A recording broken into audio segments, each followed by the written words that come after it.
Petrol machine चालू कसं करायचं आहे तुम्हाला सांगा मित्रांनो. प्रथमतः हा सेफ्टी लिव्हरला आपल्याला लॉक करायचा आहे.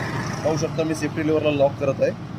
सेफ्टी लिव्हर लॉक केल्यानंतर मित्रांनो ऑन बटन आपल्याला दाबायचं आहे.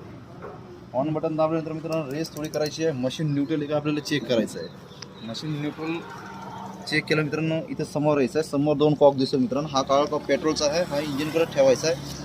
हा पांढरा कॉक आहे चालू करायपुरता. हा चोक आहे चालू करायपुरता मागे घ्यायचा आहे. मग आपल्याला रस्सी ओढायची आहे.